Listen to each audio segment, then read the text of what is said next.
Hello friends, this is Kathy. Welcome back to our Journaling Through Lent series with Scrappy Squirrels. I'm so glad you decided to join us again today. And if this is the first time that you are tuning into one of our videos, I would encourage you to go back and watch the previous videos in this series just so you don't miss anything. And if you are enjoying this video series and you like learning about paper crafting and junk journaling, please go on over to our YouTube channel at Scrappy Squirrels and like and subscribe. We really appreciate all of your support. So we're going to go ahead and hop right into today's video. If you remember yesterday, we used this pretty cutting from a magazine and we've just made ourselves a little journaling spot up under there. I did feel like it looked a little bare, so you guys may remember when we punched out way back toward the beginning, we punched out two of these little doilies to make a page with Tina. Let me find it. There we go. If you remember, we punched those two out of that dictionary page, and we used one of them to make our little slider feature, and I still had the other one. So I was like, I really want to incorporate that. So for now, I'm just tucking it on this page, but I have an idea that we may do in a future project. So, but for now, I think it looks really nice here on that page. So for today, I wanted to play with some more mixed media stuff. We had already kind of played around with the Tim Holtz Distress crayons a while back, and I happened to run across my Faber-Castell gelatos. If you guys have never used these, they are so much fun. They are pastels, and they are similar to the Distress crayons that we used before, but I do feel that they have a bit of a creamier texture. So even if you haven't prepped your page, you can still get that nice blending effect. Now this is one that I just played around with. So what I've done is I've just taken some stamped images. These are some that a friend had sent me years ago, just a plain black and white rose, and I wanted to see how I could maybe liven that up with some color. So as you can see, I've just added these three colors, and the colors I'm using are bubblegum, watermelon, and strawberry. And I've just kind of smeared them around, and I'm going to let you guys see how that works. I wanted to go ahead and do one off camera just for the sake of time.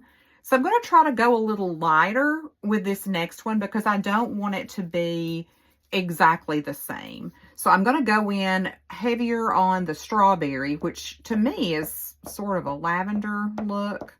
So whereas with the other one, I kind of went in heavy with the bubble gum, this one's going to be a little more pastel. So that's going to be our first layer.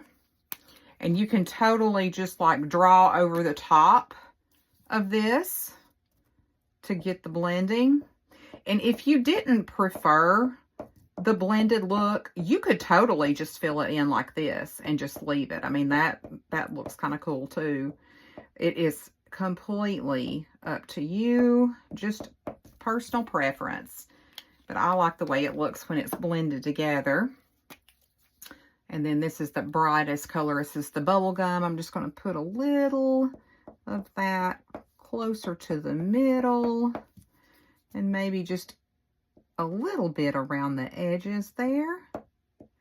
Okay, now for the blending. Now there's a couple of ways you can do this. You can actually just, even with a dry fingertip, you can come in and blend. So you can see how that does blend a bit. But if you want a little bit more of a pronounced look, you could use a baby wipe, but I actually have like this makeup sponge, and I'm just going to spritz it one time with some water. So very little water because I don't want my page to warp. Just enough to get it damp, but I'm going to come in with that damp sponge, and that really starts to move that color around now. And now we're really starting to get that watercolor pastel effect. And I love the fact that it's just kind of freeform. You know, it's not perfect, and it's okay that it kind of smears. And then you can blend as much as you would like. I'm going to blend this one a little more than I did the first one, I think, just to see what happens. Sometimes I like to just experiment. Now, I do see a couple spaces where I want to go in and fill in a little bit of color. So I'm just going to come back in with my gelato and just fill in any white spaces. And then we can just rub those, blend that right in. Nice. Okay.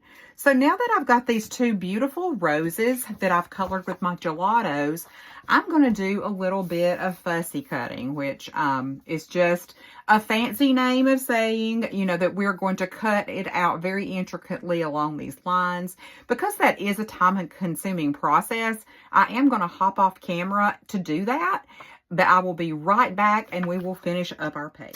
Okay, we're back and I have fussy cut those two stamped and gelato color roses.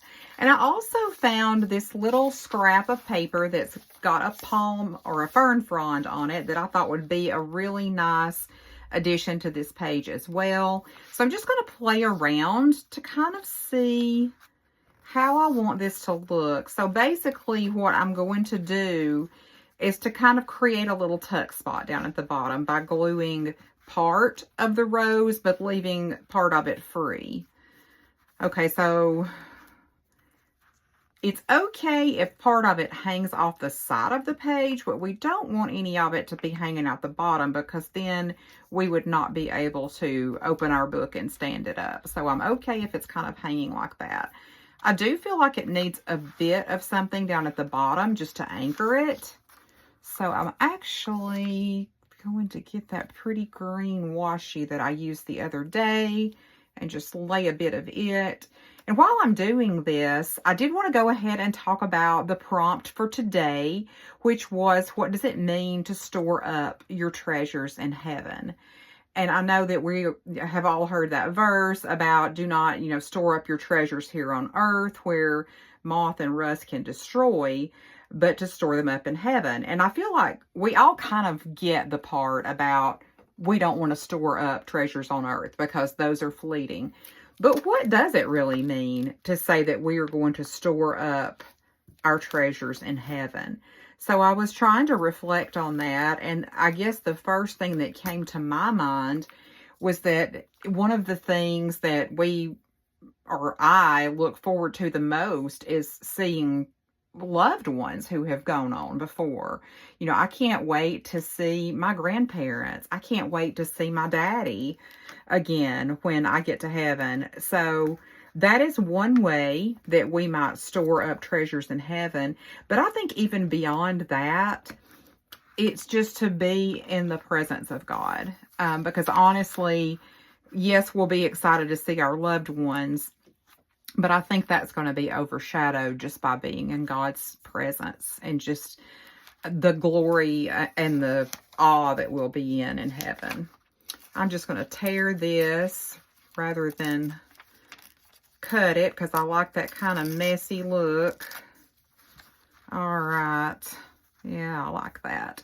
I'm going to put just a tiny bit of ink here. I can't resist inking things. So I'm curious, what does that mean to you when you think about storing up your treasures in heaven? I would love to hear from you guys. So I'm going to just be gluing this piece right down here on the side. And like I said before, it's just going to create a cool little tuck spot where we could add in a tag. We could fold some pretty paper and put that in. Or if there were any little notes or even small photos or things like that you wanted to keep, you could tuck those onto this page as well. I may come back and do a tag later because as I'm looking at this, I'm thinking that I really like that idea. So I'm going to make sure I've got my flowers placed right. I'm going to put the brighter one toward the back, and I'm going to leave about this much not glued because I'm going to let a little of it hang off the page. I kind of like the way that looks. And just a reminder for any of you who live in or near Athens, Tennessee, We do have an event coming up. We have a junk journaling class that's going to be held on Friday, April the 11th. We would love for you guys to come and join us. We had such a wonderful time at our last class, and I'm hoping that many more of you can come and be with us again. And I'm only gluing about half of this because, as I said, I want to leave it open so that you can tuck things under there. It's not a true pocket, but it's just a little tuck spot. And I could have even left space underneath the other rows, but I did not do that this time. So that is all for today's page. It's a very simple page, but I really like it. I love to fussy cut. It's one of those things that you can just kind of do when you want to zone out, when you're watching TV or listening to music or something, but it can be very relaxing. So hope you guys enjoyed that. Be sure to tune back in tomorrow for the rest of our series.